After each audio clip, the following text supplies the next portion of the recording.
Hey guys, welcome to अपनी पाठशाला। अपनी पाठशाला में मैं संजीव कुमार आप सभी प्रिय छात्र छात्राओं का स्वागत करता हूं। जैसा कि आप सभी जानते हैं कि वार्षिक माध्यमिक परीक्षा 2025 में सम्मिलित होने के लिए आपका पंजीयन ऑनलाइन पंजीयन फॉर्म भरने की तिथि बिहार बोर्ड द्वारा जारी कर दी गई है, जो आज 2023 से लेकर 14 जुलाई 2023 तक ये ऑनलाइन फॉर्म भरा जाना है। तो इस वीडियो में हम यही समझने वाले हैं कि जो आखिर इस ऑनलाइन फॉर्म को बिना किसी कोई गलती के शुद्धता के साथ कैसे आपको फुलफिल करना है और जमा कराना है, क्या क्या डॉक्यूमेंट लगेंगे, कितना पैसा लगना है, इसके लिए ऑलरेडी एक वीडियो बनाया जा चुका है। फिर भी इस वीडियो में आपको बता दिया जाएगा। तो देखिए इसमें क्या क्या सावधानियां आपको बरतना है, जो बिहार बोर्ड द्वारा भी निर्देश दिया गया है। तो पहला सावधानी जो बरतना है वो कह रहा है कि जो आवेदन पत्र में छात्र छात्रा माता पिता के नाम, विषय, लिंग, वैवाहिक स्थिति तथा जाति कोड पूरी शुद्धता के साथ भरे जाएंगे, ताकि परीक्षा उपरांत निर्गत होने वाले अंक पत्रादि के विवरण में किसी प्रकार की त्रुटि न रह जाए तथा समिति अभिलेख में सभी विवरण सही सही संधारित रहें। यानी जो भी आपका नाम है, माता का नाम, पिता का नाम, विषय, लिंग और वैवाहिक स्थिति जब आप फुलफिल करेंगे तो इसका जरूर ध्यान रखेंगे कि 8वें के टीसी से आप मिलान करते हुए उसके बाद आधार में जो नाम है वहीं स्पेलिंग इसमें आप फुलफिल करेंगे निश्चित रूप से। और जो डेट ऑफ बर्थ आपके 8वें के टीसी में है, आपके आधार में है, उसको मैच कराने के उपरांत जो डेट ऑफ बर्थ है वो भरेंगे। और उसके साथ ही एक चीज़ और निर्देश दिया गया है आपको कि आपकी जो आयु है 1 मार्च 2025 को 14 वर्ष होनी चाहिए। यानी 1 मार्च 2025 को जिस साल आप एग्ज़ाम में सम्मिलित होने जा रहे हैं उस साल आपकी आयु 14 वर्ष से कम नहीं होनी चाहिए। 14 वर्ष से अधिक हो उसके लिए कोई बात नहीं है, लेकिन 14 वर्ष से कम नहीं होनी चाहिए, ये भी आपको ध्यान में रखना है। उसके बाद अगला जो निर्देश बोर्ड द्वारा जारी किया गया वो है कि आवेदन पत्र में छात्र छात्रा सही रंगीन फोटोग्राफ लगाएं, सही हस्ताक्षर अंकित किए जाएं, ताकि परीक्षा उपरांत निर्गत होने वाले अंक पत्रादि में फोटोग्राफ हस्ताक्षर संबंधी त्रुटि न रह जाए तथा समिति अभिलेख में सही फोटोग्राफ और हस्ताक्षर रहे। और अगला जो निर्देश है तो ये तो समझ गए हैं आपकी, लेकिन जो भी फोटोग्राफ लगाना है वो स्पष्ट होने चाहिए और जो भी हस्ताक्षर आप करें वो स्पष्ट करें, ठीक है। उसके बाद अगला है, कहता है कि छात्र छात्रा, अभिभावक, शिक्षण संस्थान के प्रधान उपयुक्त कंडिका 1 में निर्दिष्ट विवरणों, कंडिका 2 में निर्दिष्ट फोटोग्राफ और हस्ताक्षर की शुद्धता अनिवार्य रूप से सुनिश्चित करेंगे। यानी ये विद्यालय के निर्देश है कि जो फोटोग्राफ और हस्ताक्षर को निश्चित रूप से आपको मिलान करना है। उसके बाद अगला निर्देश है कि छात्र छात्रा आवेदन पत्र के विहित स्तंभ में अपना वैलिड मोबाइल नंबर आपको भरना है। उसके बाद ईमेल आईडी अंकित करना है। उसके साथ में एक मोबाइल नंबर का उपयोग एक ही छात्रा के पंजीयन आवेदन पत्र में भरने हेतु किया जा सकता है। यानी एक छात्रा या छात्र के लिए एक मोबाइल नंबर से आप पंजीकरण करा सकते हैं। यानी एक मोबाइल 2 छात्रों के लिए काम नहीं करेगा, इसका ध्यान में आपको रखना है। उसके बाद आवेदन पत्र में क्रम संख्या 20, 21, 22 को छोड़कर सभी विवरणी क्या है, मैंडेटरी हैं, यानी अनिवार्य हैं, इसको भरना बेहद ही जरूरी है। तो ये रहा बिहार बोर्ड द्वारा जो निर्देश जारी किए गए हैं इस पंजीयन आवेदन पत्र को भरे जाने के संबंध में। तो ये तो हमने जान लिया। अब चलिए हम लोग जान लेते हैं कि जो आखिर इस फॉर्म को कैसे भरना है, क्या क्या जानकारी आपको भरना है। तो देखिए जो भी जानकारी भरेंगे उसका साक्ष्य आपको उपलब्ध कराना है। इसी से आपको पता चल जाएगा कि आपको क्या क्या डॉक्यूमेंट लगने हैं। तो चलिए देखते हैं। तो देखिए ये बिहार बोर्ड द्वारा ये जारी कर दिया गया है फॉर सेकेंडरी एग्जाम 2025, यानी 2025 में जो छात्र सम्मिलित होंगे बोर्ड परीक्षा में, मैट्रिक बोर्ड परीक्षा में, उनके लिए ये पंजीयन होना है। या इस तरह कहें, इस तरह आप समझिए कि जो छात्र इस साल 9th में नामांकन अपना कराया है 2023 में, वो सभी छात्र इस फॉर्म को, इस पंजीयन ऑनलाइन फॉर्म को भरेंगे, ठीक है। तो चलिए देखते हैं।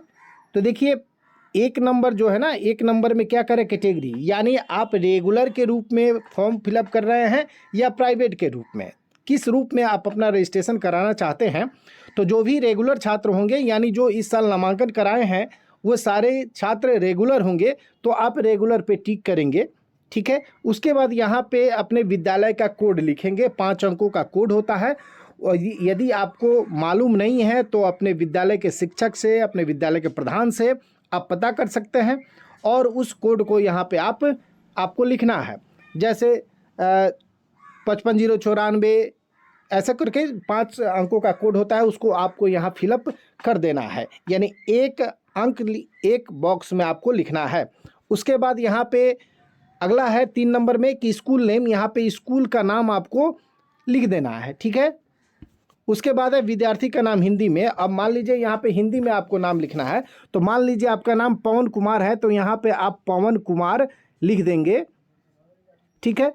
उसके बाद अगला है स्टूडेंट्स नेम इन इंग्लिश। अभी इंग्लिश में आपको नाम लिखना है, तो जैसे पवन कुमार हमने यहाँ लिखा तो उसको यहाँ पे आपको लिख देना है एक बॉक्स में, जैसे PAWWAN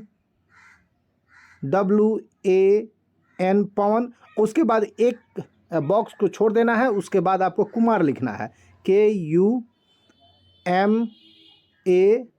कुमार। तो ऐसे करके आप लिखेंगे, ठीक है। उसके बाद आगे चलेंगे हम लोग। आगे देखिए अगला है, यहाँ पे आपने ऊपर अपना नाम लिखा, उसी प्रकार माता का नाम यहाँ पे हिंदी में लिखेंगे। मान लीजिए आपके माता का नाम सीमा देवी है, तो यहाँ पे हिंदी में आप सीमा देवी लिख देंगे। उसके बाद जो इंग्लिश में लिखना है आपको, देखिए यहाँ पे एक लेटर एक बॉक्स का प्रयोग करेंगे आप, तो SIMA सीमा एक बॉक्स छोड़ेंगे और उसके बाद यहाँ पे देवी लिखेंगे, ठीक है। यहाँ पे आपको देवी लिख देना है, ये हो गया। उसके बाद यहाँ पे उसी प्रकार पिता का नाम आप लिखेंगे, पिता का नाम यहाँ हिंदी में और यहाँ इंग्लिश में, ये हो गया। उसके बाद आगे बढ़ेंगे तो देखिए यहाँ पे डेट ऑफ बर्थ है, तो डेट ऑफ बर्थ को निश्चित रूप से आप 8वां का TC से लिखेंगे और आधार कार्ड से मैच कर लेंगे। अगर दोनों में मिस मैच कर रहा है तो आधार कार्ड को निश्चित रूप से आप सुधार करा लेंगे, ताकि भविष्य में आपको किसी प्रकार की कोई परेशानी न हो। तो ये आपको यहाँ पे डेट ऑफ बर्थ लिख देना है, DDMMYY, यानी डेट, मंथ और ईयर के फॉर्मेट में। तो मान लीजिए आपका डेट ऑफ बर्थ 2/5/2010 है, तो उसको कैसे लिखेंगे, तो देखिए उसको लिखने का तरीका आप देख लीजिए।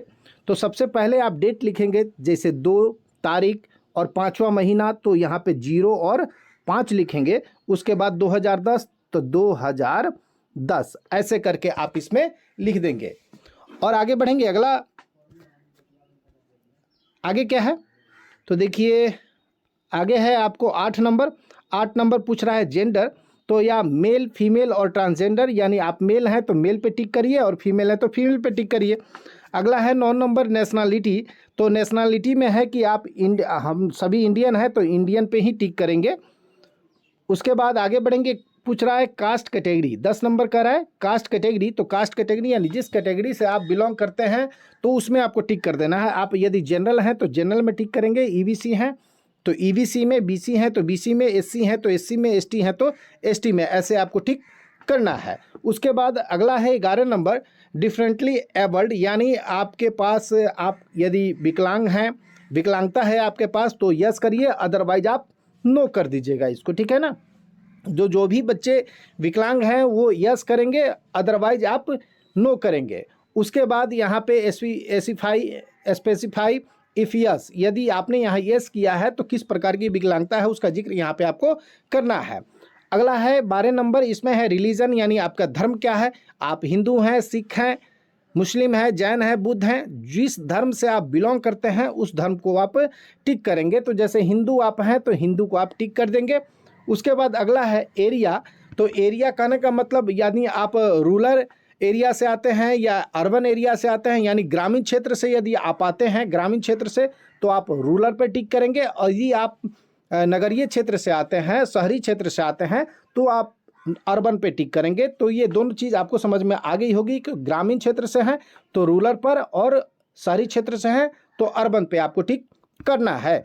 अगला है 14 नंबर। 14 नंबर है कि आपकी शादीशुदा वैवाहिक स्थिति क्या है, तो यदि आप मैरिड हैं तो मैरिड पे टिक करेंगे, अनमैरिड हैं तो अनमैरिड पे, यानी विवाहित हैं तो मैरिड पे, अविवाहित हैं तो अनमैरिड पे टिक करेंगे आप। तो उसके हिसाब से आप अपना चूज कर लेंगे।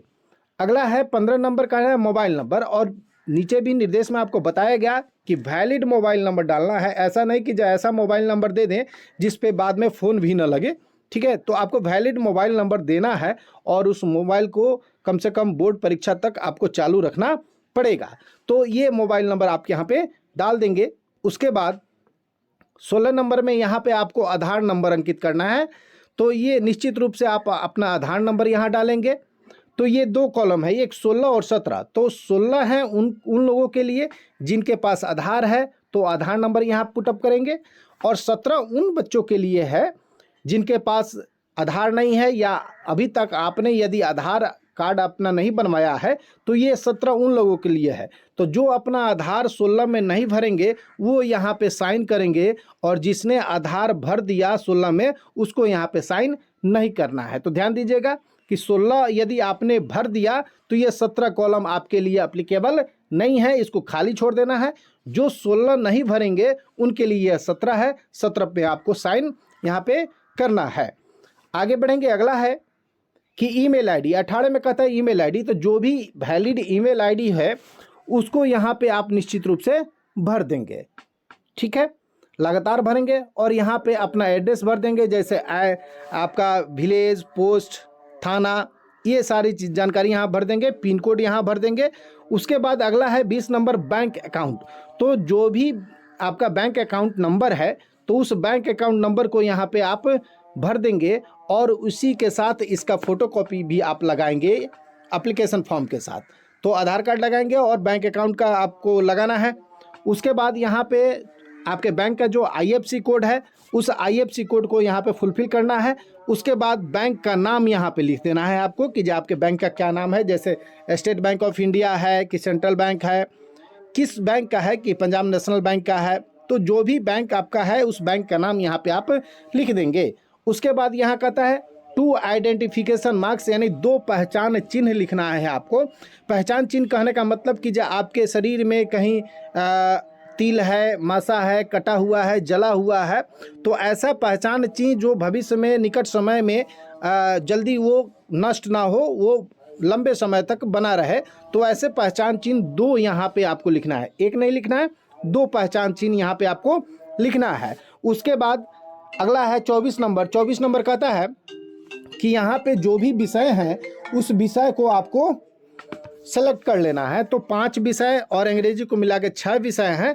तो 6 विषय को, जैसे आप हिंदी चुनते हैं तो हिंदी चुनने वाले बच्चे संस्कृत चुनेंगे, और उर्दू जो पढ़ते हैं उसके लिए NLH चुनना है। तो इस प्रकार आप विषय का चुनाव कर सकते हैं। उसके बाद मैथ, साइंस, सोशल साइंस और इंग्लिश, ये सबों के लिए होता है, इसमें कोई चुनाव आपको नहीं करना है। तो निश्चित रूप से ये कर लेंगे। उसके बाद एक्स्ट्रा विषय के रूप में आप home science, music, advance math, economics, ये सारी विषयों को आप ऑप्शनल के रूप में रख सकते हैं। ये 6 विषय तो अनिवार्य हैं और बाकी एक विषय आप ऑप्शनल सब्जेक्ट के रूप में रख सकते हैं। और विजुअली इम्पेयर्ड यानी देखने में जो असक्षम है उनके लिए आपको मैथ के बदले होम साइंस की परीक्षा होती है और साइंस के बदले म्यूजिक की परीक्षा होती है, ये आप ध्यान में रखिएगा। तो ये आपको चुनने को नहीं मिलेगा, बस ये उनके लिए है जो देखने में सक्षम नहीं है, ठीक है। उसके बाद आगे है, ये कुछ व्यावसायिक विषय हैं जो कुछ चिन्हित विद्यालयों में ही इसके लिए मान्यता प्राप्त है। तो यदि आपके विद्यालय में ये सारे ट्रेंड उपलब्ध हैं तो आप इसमें से इसका चयन कर सकते हैं, अदरवाइज इसका चयन आप नहीं कर सकते हैं। तो वहीं कह रहा है राज्य या जिले के अन्य विद्यालयों के छात्र छात्राओं द्वारा इन विषयों का चयन नहीं किया जाएगा, यानी जिस विद्यालय में इसकी मान्यता दी गई है उसी विद्यालय के बच्चे इस विषयों को आपको चुन सकते हैं, इसका ध्यान आप रखेंगे। उसके बाद आगे है घोषणा। यहाँ घोषणा करना है कि आपने जो भी इस आवेदन प्रपत्र में सूचनाएं भरी हैं वो सभी प्रकार से शुद्ध हैं और इसमें कोई संशोधन की आवश्यकता नहीं है, ये आपको घोषणा करना है। उसके बाद यहाँ पे पेरेंट यानी गार्जियन का सिग्नेचर बॉक्स में होगा, बॉक्स के बाहर नहीं करेंगे, ये ध्यान में रखेंगे। और यहाँ पे आपको स्टूडेंट सिग्नेचर हिंदी, तो हिंदी में जब सिग्नेचर करेंगे तो ये आप ध्यान रखेंगे कि बॉक्स के अंदर ही हो, बॉक्स के बाहर आपका सिग्नेचर नहीं जाना चाहिए। उसी प्रकार यहाँ पे स्टूडेंट सिग्नेचर इन इंग्लिश, यहाँ पे इंग्लिश में सिग्नेचर करेंगे, यहाँ भी ध्यान रखेंगे कि बॉक्स के बाहर आपका सिग्नेचर नहीं जाना चाहिए।